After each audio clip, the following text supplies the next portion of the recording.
Welcome back to the class, all of you. This is day number 16 and we're dealing with this problem and it is on your screen also. You can see that. ನೋಡ್ರಿ ಬಹಳ simple ಆಗಿ ಒಂದು ವಿಷಯ ಹೇಳ್ತೀನಿ ನಿಮ್ಗೆ. ಈ problem ನಾವು normal ಆಗಿ ಮಾಡಿವಲ್ಲ ಆ ರೀತಿ ಮಾಡುವಂತಹ ಪ್ರಾಬ್ಲಮ್ ಅಲ್ಲಿದೆ. ನಾವು ಯಾವ ರೀತಿ ಸಾಲ್ವ್ ಮಾಡ್ಬೇಕಂತಂದ್ರೆ ಇದನ್ನ ಈ ಪ್ರಾಬ್ಲಮ್ ಬಹಳ ಡಿಫ್ರೆಂಟ್ ಆಗೈತಿ. ನಾವು ಇಷ್ಟು ದಿವಸ ಸಾಲ್ವ್ ಮಾಡಿದ ಪ್ರಾಬ್ಲಮ್ಗಿಂತ ಇದು ಹೆಂಗಂದ್ರ ನೋಡ್ರಿ ನಿಮ್ಗೆ ಪ್ರೂವ್ ಮಾಡೋದ್ ಕೊಟ್ಟಿರ್ತಾರ.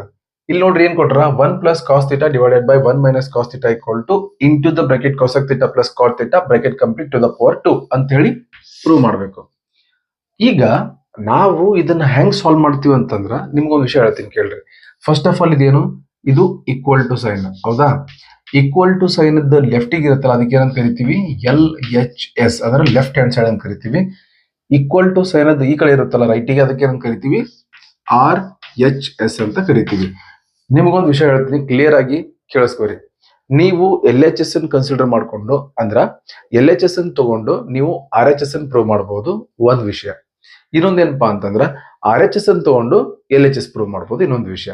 ಇವ್ ಎರಡರೊಳಗೆ ಯಾವ್ದು ಬೇಕಾದ್ರೂ ಚೂಸ್ ಮಾಡಬಹುದು. ಬಟ್ ನಾನು ಇಲ್ಲೇ RHS ಅನ್ನು ಕನ್ಸಿಡರ್ ಮಾಡ್ತೀನಿ. ಇದು ನನ್ನ ಒಂದು ಇಚ್ಛೆ, ಅಂದ್ರೆ ನನಗ ಈಸಿ ಅನ್ಸುತ್ತ, ಅದಕ್ಕೆ ನಿಮ್ಗೆ ಎಲ್ರಿಗೂ ಈಸಿ ಆಗ್ಲಿ ಅಂತ ಹೇಳತ್ತೀನಿ. Consider RHS. ಏನಂತ ಐತೆ RHS? cosec theta plus cot theta whole square ಐತಿ, ಕರೆಕ್ಟ್? ನಾ ಏನ್ ಮಾಡ್ತೀನಿ ಅಂತಂದ್ರೆ ಇದನ್ನ ಹೆಂಗ್ ಕಂಟಿನ್ಯೂ ಮಾಡ್ಕೊಂತ ಹೋಗ್ತೀನಿ ಚಂದಾಗ ನೋಡ್ರಿ. cosec theta ಅಂತಂದ್ರೆ ಏನು ಎಲ್ರಿಗೂ ಗೊತ್ತು, 1 divided by sin theta. ಗೊತ್ತೆಲ್ಲರಿಗೂ cosec theta ಅಂತಂದ್ರೆ 1 by sin theta. Standard formula ನಾ ಕಾನ್ಸೆಪ್ಚುಯಲ್ ವಿಡಿಯೋ ಒಳಗೆ ಹೇಳ್ಕೊಟ್ಟಿನಿ ನಿಮಗೆ. ಫಾರ್ಮುಲಾಸ್ ಬಹಳ ಇಂಪಾರ್ಟೆಂಟ್. cot theta ಅಂತಂದ್ರೆ ಏನಾಗೈತಿ, cos theta divided by sin theta. ಮ್ಯಾಲ್ ಪವರ್ 2 ಇತ್ತ 2 ಬರ್ತೀನಿ. Very simple. cosec theta ಅಂತಂದ್ರೆ 1 by sin theta ಬರ್ತೀನಿ, ಪ್ಲಸ್ ಗೆ ಪ್ಲಸ್. cot theta ಅಂತಂದ್ರೆ cos theta by sin theta. ಮ್ಯಾಲ್ ಇದ್ದಿದ್ದು ಪವರ್ 2 ಹಂಗ ಕಂಟಿನ್ಯೂ ಆಗುತ್ತೆ. ಈಗ ಏನ್ ಮಾಡ್ತೀನಿ ಅಂತಂದ್ರ ಸಾಲ್ವ್ ಮಾಡ್ತೀನಿ. ಇಲ್ಲಿ ಹೆಂಗ್ ಸಾಲ್ವ್ ಮಾಡ್ತೀನಿ ಒಳಗ್ ನೋಡ್ರಿ, sin theta ಇಂಟು 1 ಮಾಡ್ತೀನಿ. ಕರೆಕ್ಟ್ ಆಗಿ ಕೊಳಿಸ್ಬೇಕೆಲ್ಲರೂ. ಈಗ sin theta into 1 sin theta. Okay, ಆಮೇಲೆ sin theta into cos theta, sin theta into cos theta, right? Divided by sin theta into sin theta ಅಷ್ಟ ಆಕೈತಿ. ಅದು sin theta into sin theta ಆಕೈತಿ, right? ಮ್ಯಾಲ್ power 2 ಇತ್ತ, ನಾನು power 2 ನ ಬರೀತೀನಿ. ನೆಕ್ಸ್ಟ್ ಕಂಟಿನ್ಯೂ ಮಾಡೋಣ. ಓಕೆ, ಈಗ ಒಂದ್ ವಿಷಯ ತಿಳ್ಕೊರಿ. ಇಲ್ಲಿ sin theta ಇಲ್ಲಿನೂ ಐತಿ, sin theta ಇಲ್ಲಿನೂ ಐತಿ. ಹಂಗಂದ್ರೆ ನಾವೇನ್ ಮಾಡ್ಬೋದು, ಕಾಮನ್ ತಗೋಬಹುದು. ನೋಡ್ರಿ sin theta ಕಾಮನ್ ತಗೊಂಡ್ರೆ ಏನಾಕೈತಿ, sin theta ಕಾಮನ್ ತಗೊಂಡ್ರ ಇಲ್ಲಿ ಇದ್ದ sin theta ಹೋಗಿರುತ್ತಂದ್ರೆ ಇಲ್ಲಿ ಏನಿರುತ್ತ, 1 ಇರುತ್ತ. So into the bracket 1 plus ಈ sin theta ಹೋಗಿರುತ್ತ, ಈಗ cos theta ಉಳಿದಿರುತ್ತ, right? cos theta divided by ಏನಂತೈತಿ, sin theta into sin theta ಅಂತಂದ್ರ ಏನಾಕೈತಿ, sin theta into sin theta ಆಕೈತಿ. ಆಕ್ಚುಲಿ sin ಸ್ಕ್ವೇರ್ theta ಆಕೈತೆ, ನಾ ಬರೆಯಂಗಿಲ್ಲ. ಯಾಕೆ ಬರಂಗಿಲ್ಲ ಅಂತಂದ್ರೆ ಒಂದು ರೀಸನ್ ಐತಿ. ಇದನ್ನ ಏನ್ ಮಾಡೋದು, ಹೋಲ್ ಬ್ರಾಕೆಟ್ ರೇಸ್ ಟು 2 ಐತಿ ಮ್ಯಾಲ್ ಪವರ್. ನಾ ಪವರ್ ಏನೋ ಟಚ್ ಮಾಡಿಲ್ಲ, ಯಾಕಂದ್ರೆ ಅದ್ರದ್ದು ಅವಶ್ಯಕತೆ ಬಂದಿಲ್ಲ. ಈಗ ಏನೋ ಒಂದ್ ಮಾಡ್ತೀನಿ ನೋಡ್ರಿ, ಇಲ್ಲಿನೂ sin theta ಐತಿ, ಇಲ್ಲಿನೂ sin theta ಐತಿ. ಕ್ಯಾನ್ಸಲ್ ಮಾಡ್ತೀನಿ ಎರಡೂನು. ಏನ್ ಉಳಿತೀಗ ನಮ್ಮ ಹತ್ರ, 1 plus cos theta ಉಳಿತಾ ನ್ಯೂಮರೇಟರ್ ಒಳಗ, ಡಿವೈಡೆಡ್ ಬೈ ಕೆಳಗೇನು ಉಳಿತ, sin theta ಉಳಿತ. ಇದನ್ನ ಮ್ಯಾಲ್ ಪವರ್ ಹಂಗ ಕಂಟಿನ್ಯೂ ಆಗತೈತಿ. ಕರೆಕ್ಟ್ ಅರ್ಥ ಆಗತ್ತಲ್ಲ ಎಲ್ಲರಿಗೂ? ಈಗ ನಾ ಏನ್ ಮಾಡ್ತೀನಿ ಗೊತ್ತಾ, ಈ 2 ಅನ್ನೋ ಪವರ್ ಅನ್ನ ಒಳಗ್ ಕರ್ಕೊಂಡ್ ಬರ್ತೀನಿ. ಒಳಗ್ ಬಂದಾಗ ಏನಾಕೈತಿ ಗೊತ್ತಾ, ಈ 1 plus cos thetaಕ್ಕೂ ಈ 2 ಪವರ್ ಆಗುತ್ತಾ, ಕೆಳಗಿರುವಂತಹ sin thetaಕ್ಕೂ ಈ 2 ಪವರ್ ಆಗುತ್ತೆ. Very simple thing. ಅದನ್ನ ಮಾಡ್ತೀನಿ ಈಗ. 1 plus cos theta raised to 2 divided by sin theta ಆಗುತ್ತಾ, sin theta raised to 2. Continue ಮಾಡೋಣ ಮತ್ತೀಗ.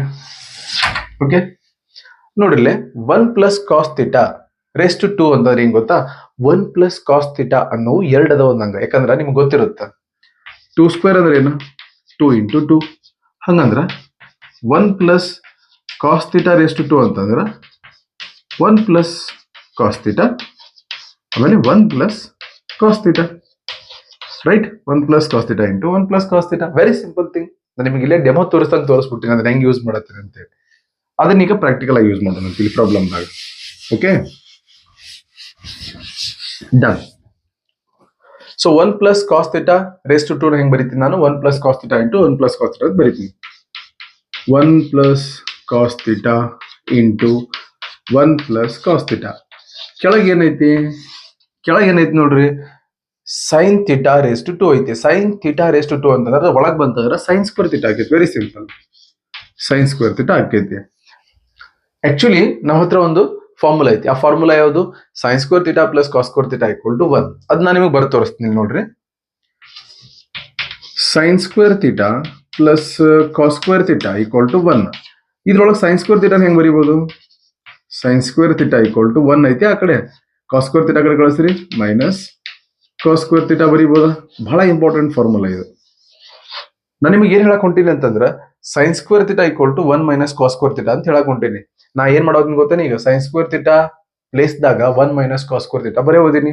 ಯಾಕಂತಂದ್ರೆ ಪ್ರೂವ್ ಮಾಡಿಲ್ಲ ಇಲ್ಲಿ sine square theta equal to 1 minus cos square theta ಅಂತ ಹೇಳಿ. ಸೊ ಈಗ ನಾನು ಏನ್ ಪ್ರೂವ್ ಮಾಡಿದ್ನೆ, sine square theta equal to 1 minus cos square theta ಅಂತ ಪ್ರೂವ್ ಮಾಡೀನಿ. ಅದನ್ನ ಏನ್ ಮಾಡ್ತೀನಿ ಈಗ ಯೂಸ್ ಮಾಡ್ತೀನಿ.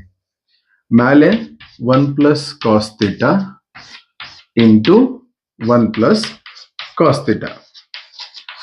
ಕೆಳಗೆ ಏನೈತಿ ನೋಡ್ರಿ, ಸೈನ್ ಸ್ಕ್ವೇರ್ ಥೀಟಾ ಪ್ಲೇಸ್ ಆಗಿ ಏನ್ ಬರಿತೀನಿ, 1 ಮೈನಸ್ ಕಾಸ್ ಸ್ಕ್ವೇರ್ ಥೀಟಾ ಅಂತ ಬರಿತೀನಿ.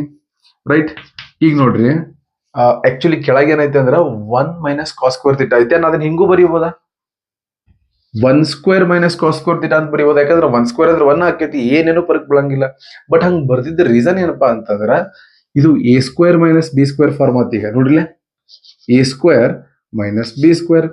A square minus B square ಅಂತಂದ್ರ A plus B, A minus B. ಇಲ್ಲಿ 1 square minus cos square theta ಅಂದ್ರ 1 plus cos theta into 1 minus cos theta. ಇದು ಬಹಳ ಸಿಂಪಲ್ ಆಗೈತಿ, ಚಂದ ತಿಳ್ಕೊರಿ. A square minus B square ಅಂತಂದ್ರ A plus B into A minus B, ಕರೆಕ್ಟಾ? ಅದ ಇಲ್ಲಿ 1 square minus cos square theta ಅಂತಂದ್ರ ನೀವು ಹೆಂಗ್ ತಿಳ್ಕೊಬೇಕು ಗೊತ್ತೇನು? ಇಲ್ಲೇ ಇದು 1 ಸ್ಕ್ವೇರ್ ಅಂತಂದ್ರ ಎ ಸ್ಕ್ವೇರ್ ಇದ್ದಂಗ, ಕಾಸ್ ಸ್ಕ್ವೇರ್ ಥೀಟಾ ಅಂತಂದ್ರ ಇಲ್ಲಿ ನೋಡ್ರಿ ಇದು ಎ ಸ್ಕ್ವೇರ್ ಇದ್ದಂಗ ಮೈನಸ್ ಬಿ ಸ್ಕ್ವೇರ್ ಇದ್ದಂಗ. A square minus B square formula ಏನಾಕೈತಿ? A plus B into A minus B ಆಕೈತಿ. ಹಂಗಂದ್ರ ಇಲ್ಲಿ ಏನೈತಿ, 1 square minus cos square theta ಐತಿ. 1 square minus cos square theta ಅಂದ್ರ 1 plus cos theta into 1 minus cos theta. So ಮ್ಯಾಲ ಏನೈತಿ 1 plus cos theta into 1 plus cos theta. ಕೆಳಗೆ ಏನಿತ್ತು ನೋಡ್ರಿ, ಈಗ 1 square minus cos square theta ಅಂತಂದ್ರ 1 plus cos theta into 1 minus cos theta. So ಇಲ್ಲಿ ನೋಡ್ರಿ 1 plus cos theta 1 plus cos theta ಎರಡು ಸೇಮ್ ಐತಿ, ಕ್ಯಾನ್ಸಲ್ ಆಯ್ತು. ಏನ್ ಉಳಿತು ನಮ್ಮ ಹತ್ರ? ಈಗ ನಮ್ಮ ಹತ್ರ ಉಳಿದಿದ್ದು ಏನ್ ಗೊತ್ತಾ? ನಮಗೇನ್ ಬೇಕಾಗಿತ್ತು ಅದು ಅಟ್ಟೆ ಉಳಿತು. ಈಗ 1 plus cos theta divided by 1 minus cos theta. ನೋಡ್ರಿ ಇಲ್ಲಿ ಇದ ಬೇಕಾಗಿತ್ತು ನಿಮ್ಗೆ. ನಾ ಫಸ್ಟ್ ಏನ್ ಮಾಡಿದ್ನ್ಯಾ, ಇದನ್ನ ತಗೊಂಡ್ನ್ಯಾ, ಇಲ್ಲಿ ಬರ್ಕೊಂಡೆ, ಕನ್ಸಿಡರ್ ಆರ್ ಎಚ್ ಎಸ್ ಅಂತ ಬರ್ಕೊಂಡ ಎಲ್ಲಾ ಫಾರ್ಮುಲಾಸ್ ಎಲ್ಲ ಅಪ್ಲೈ ಮಾಡ್ಕೊಂತ ಬಂದ್ ಎಲ್ಲಾ ಬೇಸಿಕ್ ಕ್ಯಾಲ್ಕುಲೇಷನ್ ಎಲ್ಲ ಯೂಸ್ ಮಾಡ್ಕೊಂಡ್ ಲಾಸ್ಟಿಗೆ ಏನ್ ಬಂತು, 1 plus cos theta divided by 1 minus cos theta. ಈ ಪ್ರಾಬ್ಲಮ್ ಹಿಂಗಿತ್ತು. ಈ ಪ್ರಾಬ್ಲಮ್ ತಿಳ್ಕೊಬೇಕಂದ್ರೆ ನಿಮಗೆ 3 ಫಾರ್ಮುಲಾ ಗೊತ್ತಿರ್ಬೇಕು. ಫಸ್ಟ್ ಆಫ್ ಆಲ್ ಅದು ಯಾವುದು? ಕೊಸೆಕ್ ಥೀಟಾ ಅಂತಂದ್ರೆ 1 by sine theta, cot theta ಅಂತಂದ್ರೆ cos theta by sine theta. ಇನ್ನೊಂದು most importantly sine square theta plus cos square theta equal to 1. Right, next problem ಮಾಡೋಣ ಅಂತ. ನಮ್ದು ನೆಕ್ಸ್ಟ್ ಪ್ರಾಬ್ಲಮ್ 2019 ಕ್ವಶನ್ ಪೇಪರ್ ದಾಗಿಂದ, actually second paper ದಾಗಿಂದ ಈಗ solve ಮಾಡೋಣ ಅಂತ. ನೋಡಿ ಕ್ವಶನ್ ಹೆಂಗೈತೆ ಅಂತ ಹೇಳಿ. If cosec theta equal to 13/12 ಅಂತ ಕೊಟ್ಟಾರ, ಹಿಂಗಿದ್ದಾಗ ಏನ್ ಫೈಂಡ್ ಮಾಡ್ಬೇಕು? ಕಾಸ್ ಥೀಟಾ ಫೈಂಡ್ ಮಾಡ್ಬೇಕು. ಇಂಥ ಒಂದು ಕ್ವಶನ್ ಮಾಡಿದ್ವಿ ನಾವು ಮೊನ್ನೆ. ಇದು ಸೇಮ್ ಹಂಗೈತಿ, ಬಟ್ ಸ್ವಲ್ಪ ಡಿಫರೆಂಟ್ ವೇ ಒಳಗೆ ಕೇಳ್ಯಾರ ಅಷ್ಟೇ. ಈಗ ನಿಮ್ ಹತ್ರ ಏನೈತಿ ನೋಡ್ರಿ, ಈಗ ಏನೈತೆ ಅಂತಂದ್ರ ಕೊಸೆಕ್ ಥೀಟಾ ಈಕ್ವಲ್ ಟು 13/12 ಐತೆ. ನಮ್ಗೆ ಎಲ್ರಿಗೂ ಒಂದ್ ವಿಷಯ ಗೊತ್ತು, ಸೈನ್ ಥೀಟಾ ಅಂದ್ರೆ ಏನ್ ಹೇಳ್ರಿ ಹುಡುಗ? ಒಂದ್ ವಿಷಯ ಹೇಳೋಣ ನಂಗ, ಸೈನ್ ಥೀಟಾ ಅಂದ್ರೆ ಏನ್ ಗೊತ್ತಾ? ಕೊಸೆಕ್ ಥೀಟಾದು ಉಲ್ಟಾ ಮಾಡಿದ್ರೆ ನಮ್ಗೆ ಏನ್ ಬರುತ್ತಾ? ಸೈನ್ ಥೀಟಾ ಬರುತ್ತಾ.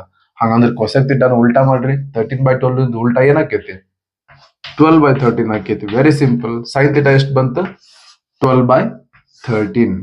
ಸೊ ಈ 12/13 ಅಂತಂದ್ರ ರೇಷಿಯೋ ಹೆಂಗ್ ಬರೀತೀರಿ ನೀವು? ಅಪೋಸಿಟ್ ಡಿವೈಡೆಡ್ ಬೈ ಹೈಪೋಟೆನ್ಯೂಸ್, ಕರೆಕ್ಟಾ? ಏನಂತ ಬರೀತೀರಿ? Opposite divided by hypotenuse. So ಹಂಗಂತಂದ್ರ ಇದನ್ನ ರೆಫರೆನ್ಸ್ ಆಂಗಲ್ ತಗೊಳ್ಳೋಣ ಥೀಟಾ ಅಂತ ಹೇಳಿ. ಅದನ್ನ ರೆಫರೆನ್ಸ್ ಆಂಗಲ್ ತಗೊಂಡ್ರೆ ಅದ್ರ ಅಪೋಸಿಟ್ ಸೈಡ್ ಯಾವ್ದಾಕೈತಿ? ಇದಾಕೈತೆ. ಅಪೋಸಿಟ್ ಸೈಡ್ ಪ್ಲೇಸ್ 12 ಬರುತ್ತಾ, ಏನ್ ಪ್ರಾಬ್ಲಮ್ ಇಲ್ಲ. ಹೈಪೋಟೆನ್ಯೂಸ್ ಪ್ಲೇಸ್ 13 ಬರುತ್ತಾ? ಆಬ್ವಿಯಸ್ಲಿ ಬರುತ್ತಾ. 13. Very simple. ಬಹಳ ಡಿಫಿಕಲ್ಟ್ ವಿಷಯ ಅಂತೂ ಏನು ಇಲ್ಲ. ಕೊಸೆಕ್ ಥೀಟಾ ಕೊಟ್ಟಿದ್ರ 13/12 ಅಂತೇಳಿ. ಸೈನ್ ಥೀಟಾ ಬೇಕಾದ್ರೆ ಅದನ್ನ ಉಲ್ಟಾ ಮಾಡ್ಬೇಕಾಗಿತ್ತು, ಉಲ್ಟಾ ಮಾಡಿದ್ನೆ. ಸೈನ್ ಥೀಟಾದ ಫಾರ್ಮುಲಾ ಏನೈತಿ? Opposite by hypotenuse. That means opposite place ಆಗಿರೋದು 12, ಹೈಪೋಟೆನ್ಯೂಸ್ ಪ್ಲೇಸ್ ಆಗಿರೋದು 13. ಅದನ್ನ ಬರ್ಕೊಂಡಿನ ಡಯಾಗ್ರಾಮ್ ಮೇಲೆ. ಈಗ ನಂಗ ಇದನ್ನ ಫೈಂಡ್ ಮಾಡಬೇಕು. ಕಾಸ್ ಥೀಟಾ ಬೇಕಂದ್ರೆ, ಯಾಕಂದ್ರೆ ಕಾಸ್ ಥೀಟಾ ಫಾರ್ಮುಲಾ ಏನೈತಿ ನಮ್ಮ ಹತ್ರ? Adjacent by hypotenuse. ಇದನ್ನ ಹೆಂಗ್ ಫೈಂಡ್ ಮಾಡ್ತೀರಿ? ಪೈಥಾಗೋರಸ್ ಥಿಯರಂ ಅಪ್ಲೈ ಮಾಡೋಣ. Pythagoras theorem AC square equal to CB square plus AB square. ನೋಡ್ರಿ AC ಸ್ಕ್ವೇರ್ ಏನೈತಿ? 13 ಸ್ಕ್ವೇರ್ ಐತಿ. CB ಗೊತ್ತಿಲ್ಲ, ಫೈಂಡ್ ಮಾಡಬೇಕು. CB ಸ್ಕ್ವೇರ್ ಅಂತ ಇರಲಿ. AB ಎಷ್ಟೈತಿ? 12 ಸ್ಕ್ವೇರ್ ಐತಿ. ದಟ್ ಮೀನ್ಸ್ 13 ಸ್ಕ್ವೇರ್ ಅಂದ್ರೆ 169 ಬರುತ್ತಾ? CB ಸ್ಕ್ವೇರಿಗೆ ಅದನ್ನ ಹಂಗ ಬರೀರಿ. 12 ಸ್ಕ್ವೇರ್ ಅಂದ್ರೆ 144 ಆಕೈತಿ. ನಮ್ಗೇನ್ರ CB ಸ್ಕ್ವೇರ್ ಬೇಕಂದ್ರೆ ಇದು ಇಲ್ಲೇ ಇರಲಿ. 169 ಅಂದ್ರೆ ಈ ಕಡೆ ಐತಿ, 144 ಈ ಕಡೆ ತೊಂಬರ್ರಿ, ಮೈನಸ್ 144 ಆಕೈತಿ, equal to CB square. So CB square equal to ಎಷ್ಟು ಬಂತಪ್ಪ? 169 ಮೈನಸ್ 144 ಅಂತಂದ್ರ 25 ಬಂತು. ಬಟ್ ನಮ್ಗೆ CB ಸ್ಕ್ವೇರ್ ಬೇಡ, CB ಬೇಕು. ಹೆಂಗ್ ಬರಿತೀವಿ? CB square equal to 25, then CB equal to ಎಷ್ಟಪ್ಪ? Square root of 25. Finally CB equal to 5 ಬರುತ್ತಾ?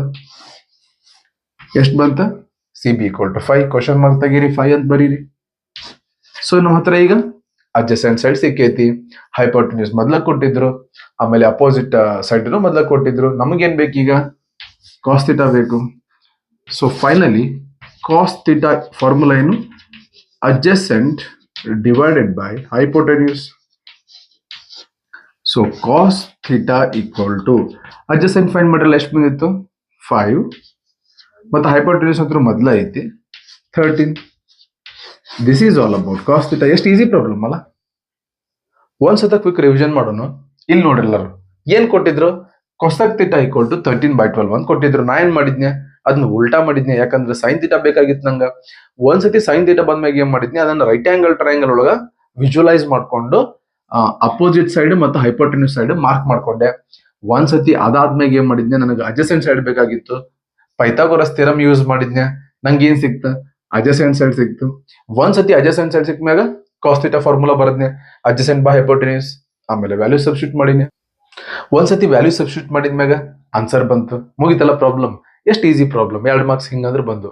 ಸೊ ಹಿಂಗ ಇವತ್ತಿನ 2 ಪ್ರಾಬ್ಲಮ್ಸ್ಗಳು ಮುಗಿದು. ನಮ್ಮ ನೆಕ್ಸ್ಟ್ ಕ್ಲಾಸ್ ಒಳಗೆ ಮತ್ತೆ ಮುಂದಿನ ಕ್ವಶನ್ಸ್ಗಳನ್ನು ಸಾಲ್ವ್ ಮಾಡೋಣ ಅಂತ.